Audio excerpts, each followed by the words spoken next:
Seguimos en Jaque Mate y ya después de la presentación de nuestro programa estamos comunicados con Washington, D.C. y puntualmente estamos comunicados con el vicepresidente de Estudios Internacionales del Instituto Cato, me estoy refiriendo al máster Ian Vázquez. Bienvenido, señor, gracias por estar con nosotros esta noche aquí en Jaque Mate en esta primera entrevista con ustedes. Muchas gracias, encantado de estar con ustedes.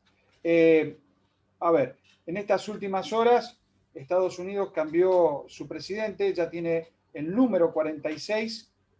Y, a ver, para empezar, una opinión sobre la asunción de Joe Biden en este su primer discurso. Está asumiendo la presidencia en un momento en que el país está altamente dividido y polarizado y en que se está dando una pandemia, como buena parte del mundo, y esas dos preocupaciones domésticas van a ocupar casi la totalidad de su tiempo. De todas maneras, van a ser una prioridad por encima de casi todo lo demás.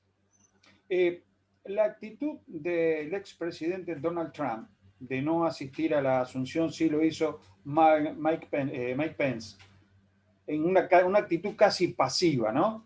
Es decir, casi demostrando disgusto de estar allí. Y esto de la toma del Capitolio, para el norteamericano medio, para el norteamericano clase media, ¿cómo lo sintió? ¿Cómo lo percibió y le impactó? Bueno, yo creo que fue un shock para todo el país, para no hablar del resto del mundo, que en la democracia más antigua y probablemente más respetada en el mundo, el que pretende ser el ejemplo para todos los otros países del mundo que quisieran ser democracias, no era esperado. Es decir, después de todo, durante casi toda la historia de Estados Unidos, con la gran excepción de la guerra civil, que finalmente se resolvió a favor de los principios de esta nación y fortaleció la democracia en Estados Unidos, no se ha visto esto. Generalmente estas divisiones terminan resolviéndose pues a través del sistema político y los canales legales que existen.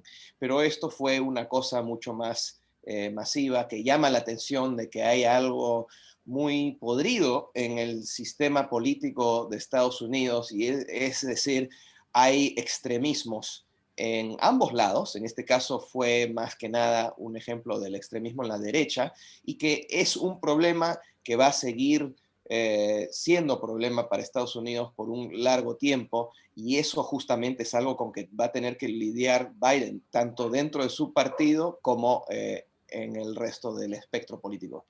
¿Cómo cree usted que va a poder Biden, levantar estos 4 años de un Estados Unidos que se metió hacia adentro, de un Estados Unidos que maltrató a los hispanos parlantes, fundamentalmente mexicanos y centroamericanos, que le dijo a China genocida y que se fue de los ámbitos de lo que es resolver la problemática del planeta? Digo, ¿cómo se puede volver de esos 4 años y que le crean a Estados Unidos otra vez como hasta antes de Donald Trump?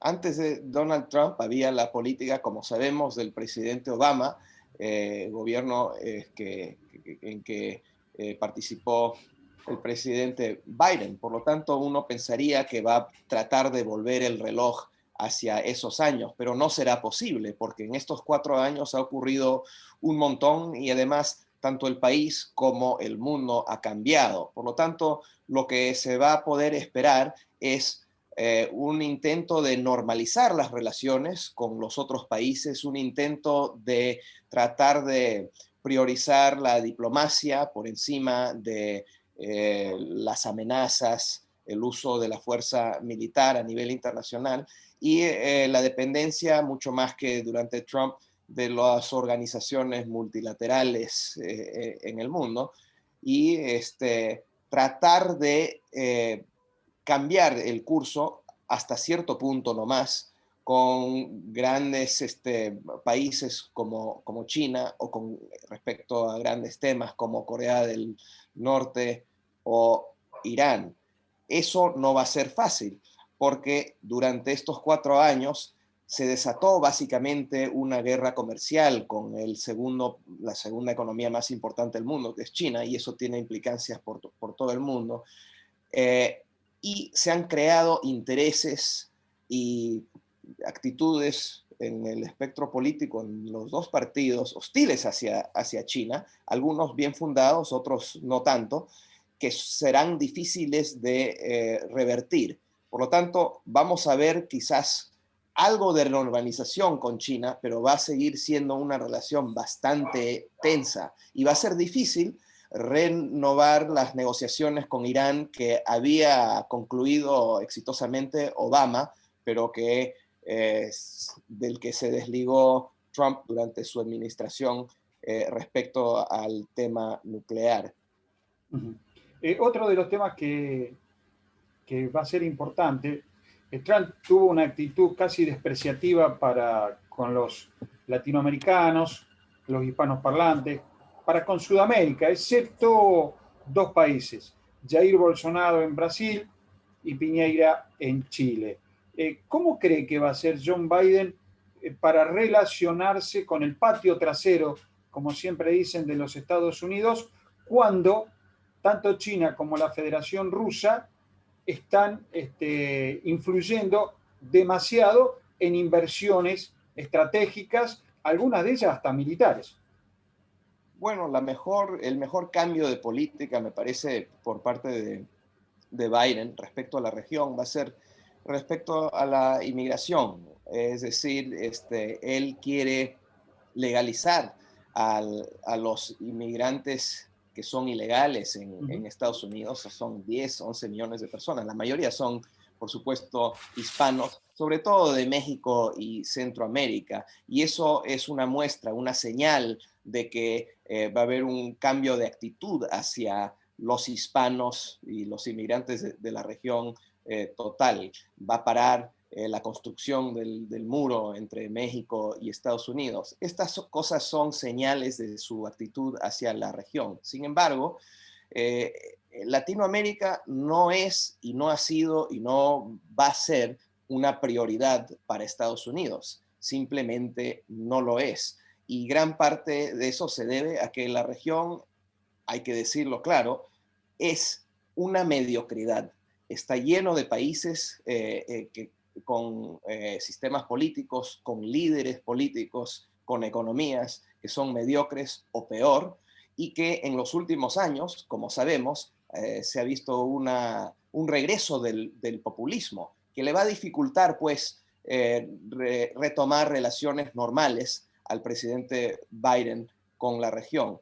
Así que es verdad que China se ha aprovechado de eso, pero no se puede concluir de eso que las políticas de China son buenas políticas, ni para China, ni para América Latina, ni son las cuales que hay que imitar por parte de Estados Unidos como para darle una respuesta a China.